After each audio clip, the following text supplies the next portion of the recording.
The fake Diet Coke influencer campaign that's going viral that lied about Trump and RFK and Make America Healthy Again and was siding with Big Soda, saying Trump sided with them.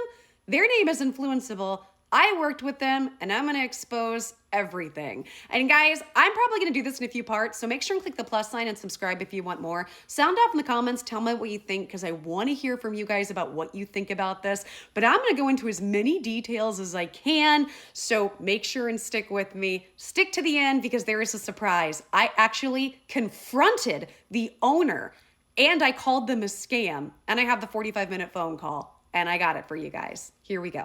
Couple house rules. First, I look like a mess. I apologize, guys. I am traveling right now, and if y'all know me, I have some health issues that I'm dealing with. So at the moment, unfortunately, this is the best I can do that I'm working with that we got.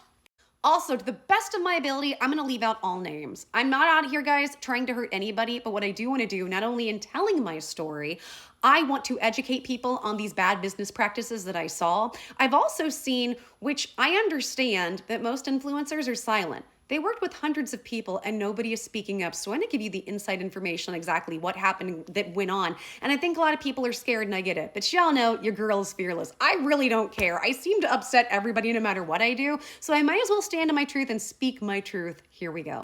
First, a little overview on what's actually happening with this viral campaign. So there's a company called Influenceable, and what they do is they work with people who are conservative or right-leaning influencers, and they take campaigns. Well, if you guys have heard and been watching from Trump and RFK have been doing Make America Healthy Again, which y'all know I love because people like me who are disabled, we are being poisoned to non-existence because of all the crap in our food and water. And people like me who have sensitive bodies, we have a very difficult time with some of this stuff. So I love it. I'm all for it. And right now, RFK is pushing to get chemicals and dyes out of the foods. Bravo. But another campaign was they are trying to get it so that Big Soda cannot be bought with SNAP benefits, which are food stamps. I think they call it's the Supplemental Nutritional Assistance Program, I believe now. So they're trying to get it so you can't buy it, which interestingly enough has caused a divide in conservatives. Now, the interesting part is conservatives and Republicans are typically all about you can't have big government in my business. We need to limit big government. Don't tell me what to do, what I can and can't buy. And yet we're going to tell poor people what they can and can't buy, even though it's not technically their money. The arguments get really, really interesting, which if you want, I can break down in this later video or another video, but that's not the point. The point is this is what's going on and what they are trying to do. However, Influenceable came out and they basically had a campaign acting like Trump was against Make America Healthy Again. He was on the side of Big Soda, and the big kicker and the reason why we know is because he's a Diet Coke drinker too. But it was all BS. That's not actually what Trump thinks, so they lied. Full transparency, it did not work with them on the Coke campaign. The last time I worked with them was on the election, and like I said before, this came to a blowout because here's the big secret. Nobody's getting paid. Here's what happened. So I believe it was in February of 2024. We're in 2025 now. So I think it was 2024. Somebody reached out from the company. Now, again, I'm going to do my best not to say any names, but this was a woman that reached out to me from Influenceable. Now, Influenceable was pitched as they are a company that's all about getting out conservative messages. They are a conservative company. They work with the Trump campaign and are trying to get him reelected. And y'all know me. I don't like politics, either side of politics, but I do like Trump. When I covered stimulus, I was a fence sitter because I don't trust any politicians, any side of politics. I watched him work the media. I watched so much of what happened. I couldn't not walk away and be a fan, having to see in the minute details real time of what was going on. I hate what happened to his last campaign and that he lost. I'm all for it. Let's go. Now, a few things they pitched because I said, I'm a little concerned. I am on TikTok, guys, and TikTok is not a conservative platform. Now, they found me because of TikTok. If you've seen me, guys, I'm on TikTok. I have like over 300 viral videos, over 1 billion views in 1 year. Your girl does well and kills it on TikTok, almost 1 million followers. And so me and other people were concerned, other influencers, to which I was told, no problem. If you get strikes or get banned, we can get it undone. We've got you for anything that happens like that. And I'm thinking great because TikTok is so over moderated and there are very few ways to actually fix that. I actually did find a way. I've gotten unbanned almost every time. I've gotten banned 5 or 6 times now. So by the way, if anybody ever has an issue with getting banned on TikTok, get at me. I can probably help you. But I digress. They talked about they will pay top dollar for these campaigns, and they quoted similar to what they quoted Coke, $1,000 posts, blah, blah, blah. I'm all for it. And then nothing. Ghosted me. They had me set up. There's a website to do payments through. I had to set up all my payment information. I'm in a group text with apparently several people in the company, a couple of the co-owners. Nothing. No emails are answered. Nobody's answering group texts. What is happening? So I was disappointed, but I let it go. Whatever, I'll just go on. Now here's another thing y'all might not know about. A lot of the bigger people on TikTok, the bigger creators, we network behind the scenes. I have a friend who does very well on TikTok, and we are always sending each other information on different streams of revenue we can do. And guys, I will tell you, most of your favorite influencers are actually conservatives. They just don't talk about it. This is just how it is, especially on TikTok, because TikTok is so left-leaning. I just don't care because I'm used to making everybody mad. It's never my intention, but I'm going to speak my truth, and it seems like it just triggers everybody no matter what I do. So my friend, funny enough, when I first signed up with Influenceable, I reached out to my friend. Hey, I got this thing. And he's like, they reached out to me yesterday. Dang it. But we're always trying to help each other, right? So a month goes by, I reached out. Hey, how's it going working with Influenceable? And I said, they ghosted me. What? They ghosted me. He said, I've talked to the owner directly, got the owner on speed dial. I got you. He reaches out, lets me know. Week goes by, 2 weeks. He says, I'll reach out again, reaches out again. Nothing. Then finally, after a couple months, they called him and said, hey, do you know any influencers that want to work with us? And he's like, I've been telling you about this girl who kills it, and you guys ghosted her. So finally, they reached out to me.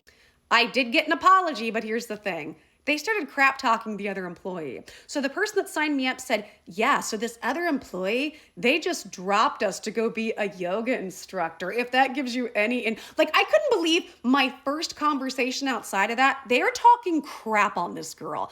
Red flag, red flag. I'm smart enough to know, because if they're going to do that with her, they're doing that with everybody else, right? And I could tell, I was like, when you do this, it sounds like you're trying to CYA, cover your butt by throwing other people under the bus. On top of that, I'm just going to tell you, the person I spoke with sounded like, I don't even know if they're out of their teenage years. They sound like they're barely out of college. I'm not saying that's the case. I'm saying that's how it came across. Now, I'll work with people. I'm not going to be an ageist in any degree, guys. I'm 40, right? I don't care. As long as we're good people and we're making money. I'm just telling you all the things that I notated. That was a red flag about talking crap about that girl. But okay, and then said, hey, so we still really want to work with you. Do you want to work with us? And I said, yes. And I said, so here's the thing. And funny enough, I had just gotten at that point, I had just gotten, I believe it was like my first ban or right around there. And I said, I need help with this. Okay, we got you. Ghosted. Nothing. I need help. Got you. Ghosted. Then finally they said, okay, fill out this form with all the strikes and we'll get it taken care of. Nothing. So I wait a couple weeks. Finally, I reach out. Hey guys, I'm getting antsy because I haven't heard anything. What's going on? Oh, sorry. We didn't hear anything. So that means no. And I knew, guys, I've done enough business and I kind of could feel it out. I knew you guys didn't send any information anywhere. You didn't do anything. What is happening? And I got mad. I got upset because I'm like, well, now not only can I not work with you guys lied to me. You said you could help me. You could do all these things. What is happening? Because your girl is smart, I found ways around it. I got myself unbanned. So then I started to work with them. Now, I believe I did a few campaigns, and I will tell you, every campaign I did for them, I didn't do many, but the ones that I did do, they were all things I believed in and would have said anyways. Now, part of their company, which I thought was really, really sketch and really odd, part of this company was, I said, okay, so what do I need to put in my descriptions to let people know this is a paid post? Oh, or we're doing sales. What are we doing?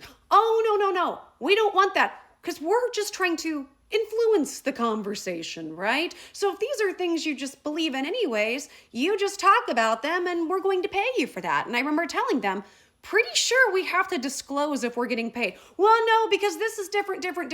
So I've done high levels of marketing, management, directing, sales, everything you can do in that category before I got disabled and sick, got in bed in 2017, and then started making videos from bed. It's because what I could do.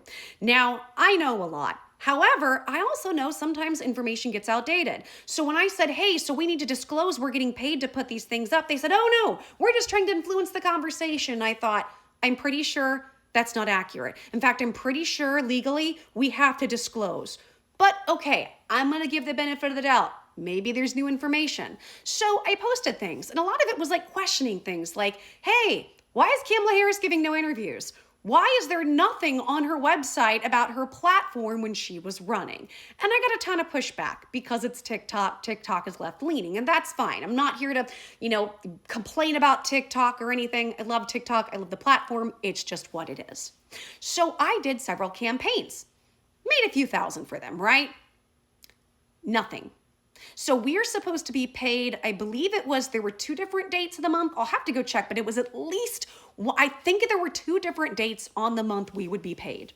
Well, it kept coming and going and coming and going.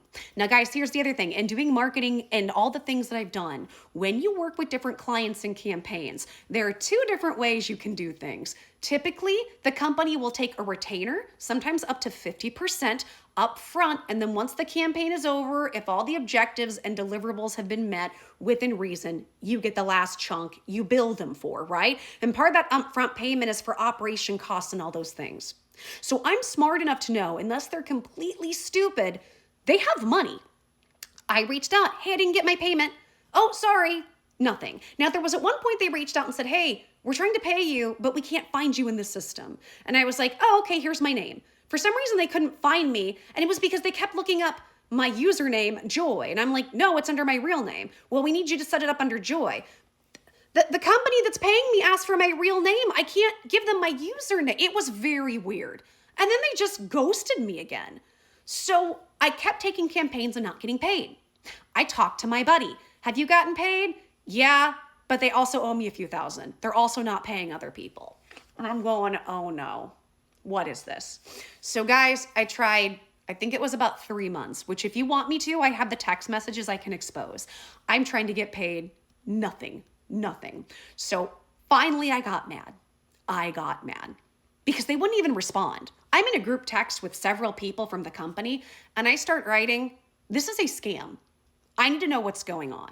And as soon as I said the word scam, I got a message, oh, no, it's not a scam. We pay people on time, we're gonna pay you. And I'm like, why aren't you responding? Finally, I went off. I'm smart enough to know what's going on, guys. So everybody I had talked to within that company seemed like they were barely out of college. And I said, this is a Ponzi scheme and this is money laundering. What is happening is I think there's somebody big bankrolling this company. Now, I'll tell you what I understand on how the hierarchy of the company works. Allegedly, there is somebody with a ton of money at the top, and then right next to, I guess, co-founders are 2 what sound like young people. Again, they sound like they're barely out of their teens, maybe not even out of college. And I'm not saying that for certain. I'm saying this is what it sounds like, and from what I can piece together from what I saw at the company. And I started going off and I said, I know how much money marketing pulls in. I've done your guys' job. So at this point, either we've got some scams and money laundering, or you guys are spending all of our money on snow and people who put things out for your physical enjoyment. I said it a little more decorated. I said, I want to know why we're not getting paid. Because guys, it wasn't just me. I knew there were several others.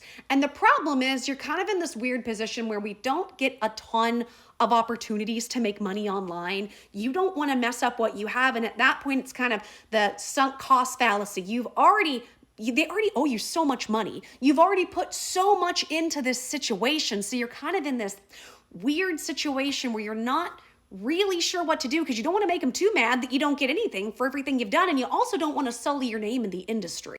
But I was at the point, I've had some personal things go on in my life. I'm not going to talk about stuff you guys know. I'm very careful with who I work with.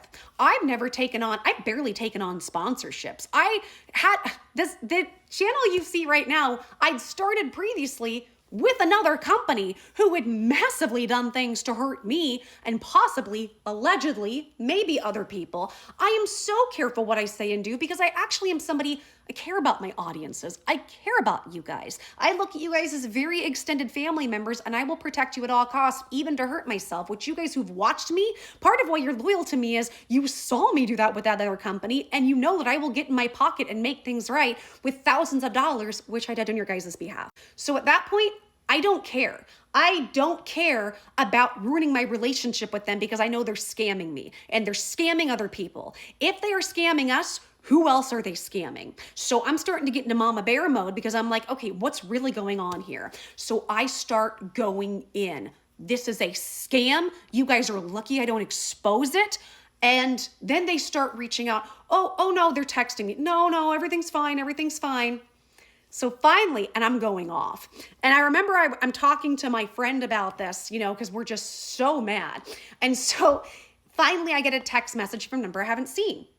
This is so-and-so, co-founder or whatever of Influenceable. I saw the messages. We all saw them. I'd like to talk to you, but you need to calm down. Here's the thing, guys. Somebody who is amped up or anxious, or like, if you guys have ever known somebody with anxiety or PTSD, the last thing you want to tell them is to calm down. And I was like, oh, no. So I start going off again. So finally he says something like, we're going to get nowhere if you keep doing this, that, and the other. So finally I'm like, you know what? Let's just do it. I'll do a phone call. Because I'm so mad and I'm like, I just assume I'm not going to get paid. I'm not going to get paid. So we set up a phone call. Now, here's the thing. I live in Arizona. Arizona is a one-party state. I recorded that. I have learned too much online that when I'm dealing with anything that even has a whiff of being shady, I record it. I was never this person. Before. I hate saying influencer, but I was somebody that put stuff out there. But your girl comes correct. Your girl comes with receipts because she has to, because I've seen too many shady people in this business. So we had a 45-minute phone call. Now, unfortunately, that phone call is sitting on a hard drive in Phoenix where I live. I am not there at the moment. I won't be there until early next week. But I'm going to give you a gist of some of what happened, what we went over, and how that came about. The call starts with, I'm sorry for what happened to you, but what you did was terrible. You just embarrassed this guy in front of everybody because in those text messages, everybody in the company sees them and you just embarrassed him. And furthermore, he's not a co-owner. I'm a co-owner, so you're completely out of line. And I was like, you're scamming me and other people. I'm not getting paid. I'm really sorry if I hurt somebody's fees here, and I'm sorry if I maybe got a couple details wrong in what I said, but if you are using our labor and not paying us, that's called a scam. That is what it is. And guess what? I don't like to be this person, but you guys didn't pay me. And it was so funny because there was a lot of defensiveness in the beginning, kind of like, I owe them an apology. And I'm like, no, that's not what we're doing. And what ended up happening, guys, I ended up trying to actually help them. What I was told was, well, this never happens. This was an anomaly. It was an accounting anomaly, but we took care of it. And I said, it wasn't an accounting anomaly because number one, if everybody in the company is on my messages and saw it, you guys have been ignoring me for months. I've been ignored for months. Are you going to talk to your staff about that? And also, I know other influencers. It's not just me. And on top of that, like they told somebody that I knew, they said, oh, we're going to put you on a campaign. We're going to pay you X amount a month and keep you on retainer. Never did. Said that a few times. Absolutely lied to him and said, no, you're the only one. I said, no. It's a lot of other people. And I said, you should be lucky and thanking me. If I were the wrong person, I would be exposing all of this and using this for clout. But I'm not, because I actually believe in what you're trying to do if you're not a scam, and I want to help you. And said, well, this doesn't happen. This is just one error. And I said, it's not. It's not. And I said, if you really think that, you need to talk to your team because people aren't getting paid. And he's like, who? I demand to know who. Well, I don't know if he said demand, but like, I want to know who. And I said, I don't want to name names because that's not my place. Well, I can't make it right if I don't know. And I'm like, well, then you need to fix that with your company. Y'all need to go back through your accounting. And so then he figured out who I was friends with. Is this about so-and-so? Because I also said, you've made promises to people. You've made promises to some of us like, oh, you're going to pay us X amount a year and keep us on retainer and this, that, and the other. And then he says, I know who you're talking about. There's one person, by the way, guys, there are several people who didn't get paid. He goes, I know who you're talking about. then proceeds to talk crap on my friend to me. Says, oh, that guy's numbers were bad and blah, blah, blah, blah. And guys, this is a pretty big TikToker. And I'm sitting there dumbfounded. Remember in video 1, when they ghosted me, came back, and they started talking crap about the former employer to me, which I remember going red flag. And they're talking crap about my friend. I'm like, you think, and I guess they're stupid. They don't, I guess you guys don't realize my friend is going to hear all about this. Like, and I'm just thinking, you're ruining your relationships with people. What are you doing? And again, guys, this person sounds like they're barely out of college. And at this point, I'm kind of trying to help them. I told them, I'm like, if I were the wrong person, if I were the wrong influencer, my God, like, people are going to expose you. They're going to expose you. It's going to happen. This is one of those moments, guys. I'm not a religious person, not knocking religion. I'm a very spiritual person. Sometimes you know how you get that feeling of it's almost like God talking through you, and maybe like the energy universe, there's a big energy of truth coming through me. I'm warning them. I'm telling them bad things are going to happen because the wrong influencer is going to speak up and destroy your company. It's going to happen. I'm not trying to help you. And then this person's like, well, there were so many dumb things about this conversation. They were like, this alleged co-founder, whatever. Well, we make a ton of money and this has never happened. And then starts saying, I'm a really good person. I got somebody a car. I paid for somebody's college. I'm like, with our stolen money? I'm so glad you're so generous with my stolen money. Guys, it was a big 45-minute call. It was a complete crap show. He did end up actually apologizing, right? And I even apologized. I said, look, I don't like being like that, but I hope you can understand my position. And so then I begged them. I said, the guy was like, well, how much do we owe you? I told him, he said, all right, I'm just going to send you the money to be done with it. Okay, I'm fine with that, right? That's cool. But then I said, listen, you need to really pay people. And so he's like, well, he was really resistant. And I said, what I would do if I were you, send out a text message. If nothing else, send out an email. Say, hey, we've heard people aren't getting paid. Please let us know if you're one of those people and we will take care of it, okay? We hang up the phone call and also I confronted this person about the strikes and all of that and the bans. I said, you guys have said that. And he's like, well, first, he lied about the situation. He said, I do know so-and-so with TikTok. That is a card I can play, but it's one we don't want to play that often. We don't want to overuse that unless we really need it.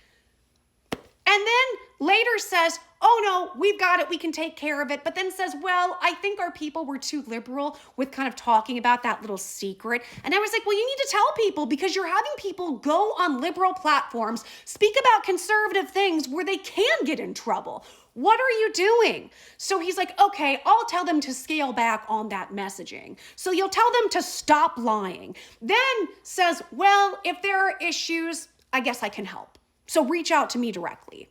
Okay, which I will be fair, guys. I did get some help later. Again, I like to be as fair as I can in talking about all this. But then said, all right, well, we'll send out a text to see if anybody hasn't been paid. Well, a few minutes after the phone call, there was what looked like a mass text. I got it, my friend got it. I now wonder if we're the only ones that got it. That said, if you haven't been paid, reach out. Looks like we may have errors in accounting. Because as far as I'm aware, nobody else got it. Again, far as I'm aware, maybe they didn't send out a mass-wide thing, and that's because they routinely aren't paying people. I will tell you exactly what's going on because I've seen this. They are getting upfront payments from these companies. First of all, the ads we were getting paid for, less and less and less and less and less money, to where some of them they're sending out and asking us to do them for free. I know that they're getting hundreds and thousands of dollars for these campaigns, if not more, because I've been on the other end. I've been on the account management side of this. I've been on the directing end, and I know you're at least getting X amount up front. They are just blowing it and not paying us and thinking we're just all going to keep quiet. But I did get paid, so I was pretty happy. So then I got sent a couple of bad campaigns, and I thought, they paid me, I'll go ahead and do them. Whatever. But a lot of the campaigns, they took me out of because I'm a liability. Makes sense. No harm, no foul. That's just the way business works. Whatever. Okay. Moving on. So then the last campaign I did, and I knew this is probably the last campaign I'll do with them, election. They reached out asking for people. And I knew you guys have messed up and screwed over so many people that you can't, you had to reach out to me, which you don't want to work with, but okay. So I knew I could kill it for them. And I was already going to cover election night. What they were asking me to do, I was already going to do. And I did. I think I did like 120 videos. Now, obviously not all those were paid, only a handful, but I got them about 3 or 4 million views. I don't know, I'd probably say I'm the top one. On the phone call to all of us the couple nights before, they said, if we see anybody get viral videos, you're going to get extra amount of money. I got the top amount you can get, but obviously they didn't do that. They didn't give me any bonus like they said they would, but whatever. And they did pay me, which I was shocked by, right? But they still aren't paying other people. They paid me because they're scared. So from there, didn't work with them, didn't talk to them. However, I kept up with all the other TikTokers. They owe people thousands. Thousands. I'm going to be shocked if anybody who took this campaign on got paid. If y'all didn't get paid up front, and you didn't, I know how they work. They want those deliverables, and funny enough, they didn't reach out to me for this campaign, nor my friend. And I reached out and I said to my friend, I said, hey, did they reach out to anybody else? Nobody on TikTok got this campaign. Guys, they owe people so much money on TikTok. I think they realized they burned that bridge, which is why this campaign only went out to people on Twitter. Now, at this point, I'm done working with them because I see how much they've screwed people over. I got my money for the election and I'm kind of like, okay, I did this, I'm out. I didn't really think about it. And then to my laughable surprise, here this comes about all of this, and they are the ones in charge. And not only are they in charge, apparently I was completely correct. This was all of the guy at the top, money laundering. Pretty sure they hired a bunch of kids or worked with, when I say kids, I mean people who were like barely out of college, and I feel bad for them. I do. And one thing I will say is I did have another I got banned again, and it was right after the election. I actually sent it to the person that the co-owner. They did take care of it and get my account back. I was grateful. But then a few months later, there was another ban. And I said, hey, I will work campaigns for free. Please help me again. I sent all the information. Ghosted me. Ghosted. After that, I thought I'm done, right? I'm completely done. And apparently, allegedly, 2 of the people have gotten arrested that worked for them. I don't know exactly what's going on there. It's still developing, but there's a lot. And I'm kind of laughing now because the girl that worked for them and then ghosted me, I think she saw what was going on and got out on time. And to her, if she ever sees this, more power to you, girl. Did try to reach out. I understand if she doesn't want to talk to me, but this is the story of what's happened. There is a lot more, guys. I have that, I think it's a 45-minute recorded phone call. If you guys want that, tell me. Let me know. Sound off in the comments. And guys, please get this out there as much as you can because I want people to see this and know these practices. Like the video. Subscribe if you haven't. Comment and share this. You guys know I typically don't ask for shares, but at this one, I want to get the message out to people and let them know what's going on. All right, guys, until the next one, I will see you soon. Hugs and kisses. Mwah! Bye.